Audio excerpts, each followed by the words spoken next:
Well, good morning everybody. How y'all doing? Pretty good here, and welcome to the channel. Recently, I decided to do a little bit of research.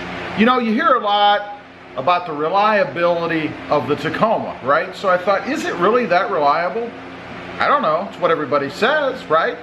So I went out on the web, did a little bit of research, looking for complaints. And I found some complaints from 1995 through current. So it basically covers the whole lifespan of the Tacoma.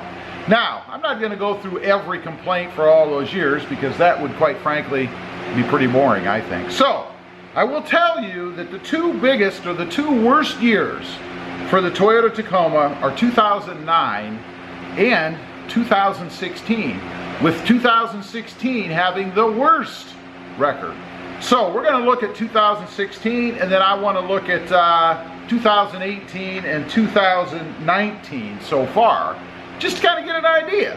Are there that many complaints on the Toyota Tacoma? How reliable is it? I don't know. So, I'm going to start with 2016, and the top 5 for 2016, there were 9 complaints of electrical problems, 18 complaints of drivetrain problems, 20 paint problems, 31 engine problem complaints, and 43 transmission complaint problems.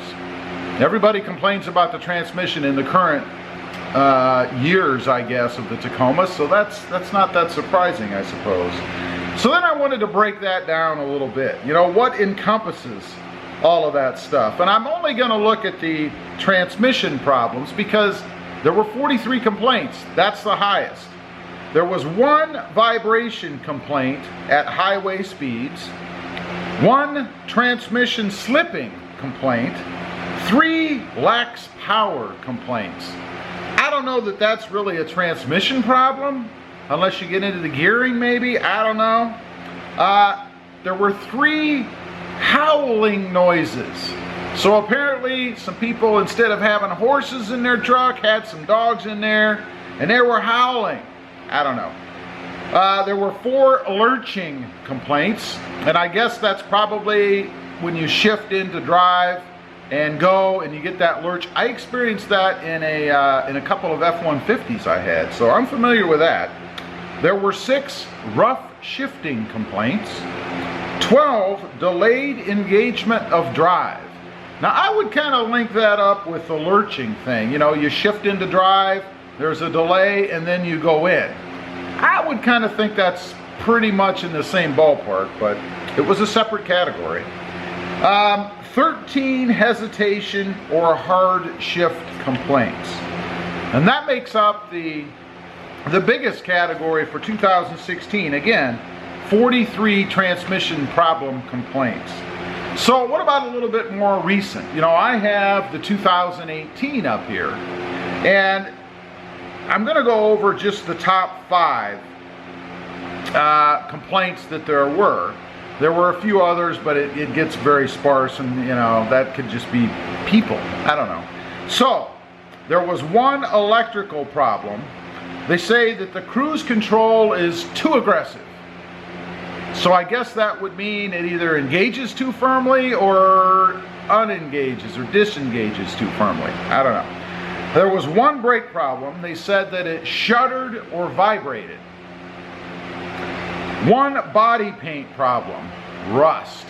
Now that was probably attributable, I would guess, to some kind of a chip in the paint or something, I don't know, but 1 rust complaint.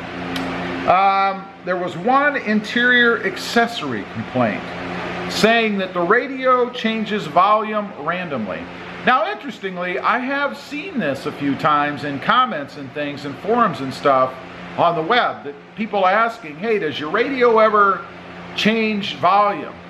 And frankly, I always thought they were just kind of crazy, but apparently not. It's a thing. The last, we get back to the transmission problem. There were 2 transmission problem reports so far, and granted, these could increase because, of course, the 2018 is still a relevant recent model, but there were 2 transmission problems.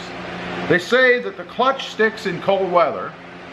I'm guessing that's a manual transmission problem.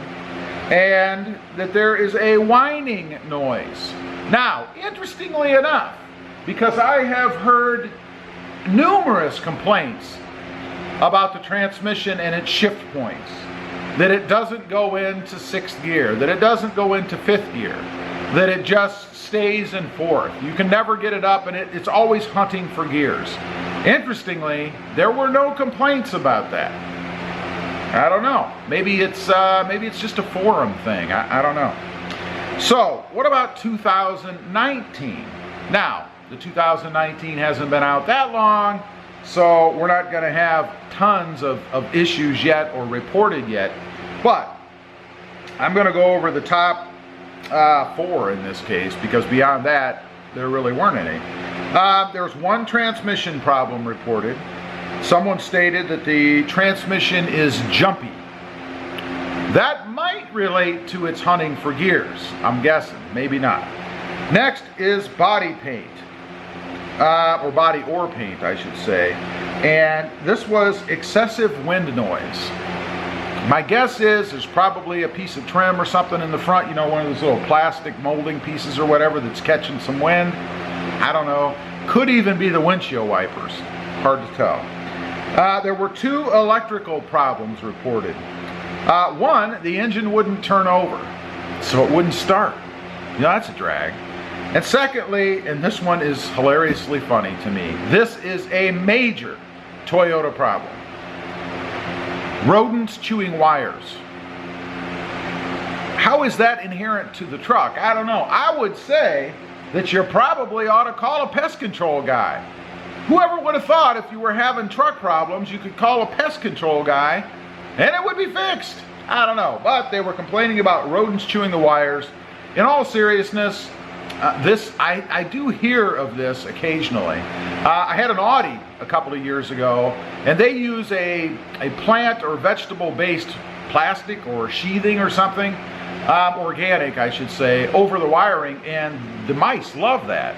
So there were tons of complaints about mice chewing the wiring. Now, if you're going to get to something that's caused by the manufacturer, for example, if you, I don't know, shrouded your wiring in banana peels, and you lived in a forest where there were tons of monkeys and they like bananas, and you get what I'm saying, right? If they do something that can cause the problem, then I understand that's a manufacturer issue.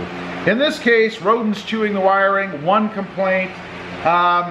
Yeah, I don't know. I'd say that's probably more a factor of where this person lives and pest control potentially on the property. Who knows? Lastly, there were 5 drivetrain problems reported in the 2019 Tacoma. And those all have to deal with vibration.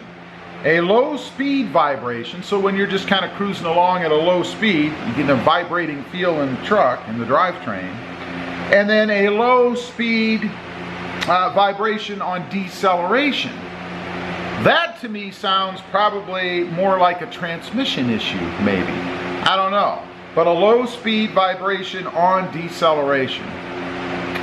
Now, the most common, and this is over the whole span, 1995 through 2019 so far, are paint and body issues. Those were the most reported overall if you looked at all of the years combined. I've heard of, you know, people like to complain about paint anyway. Honda is the biggest one I hear about how soft their paint is. But I hear a lot of complaints about how soft and how easily it is to chip the paint on the Tacomas as well. So, and it is a truck. I mean, it does sit higher up, so it might catch things higher up. I don't know if that's the reason, but that's the biggest complaint, 1995 through 2019. Now, they say that this biggest complaint, the paint or body problem, happens at around 52,000 miles. So, you know, you've driven the truck for a while and it's got a lot of chips and dings and nicks and things from stones and debris and whatever on it. Would stand up or stack up after about 52,000 miles, I would think. So, I don't know. They say that it costs about $2,100 to fix, average price. So that could be a big boulder that slammed in, that would really raise the average, or just tons of little chips and things from cars and stuff driving by. So anyway, I just wanted to check, you know, you hear so much about the reliability of the Tacoma. Is it really? Well, that stuff doesn't look very bad to me. I mean, there are some complaints, and there are going to be complaints reported with any vehicle, but I don't find that to be too bad. Now, I'm going to look down the road here a little bit at some other models and stuff, just kind of see how they compare, but I'm pretty happy with that, and I think I would agree. Toyota is pretty reliable. Anyway, leave a comment down below. Let me know if you're experiencing any of that stuff. You have any of those problems? And what do you think? Is your Tacoma reliable? As usual, thanks for watching. Don't forget to like, share, and subscribe.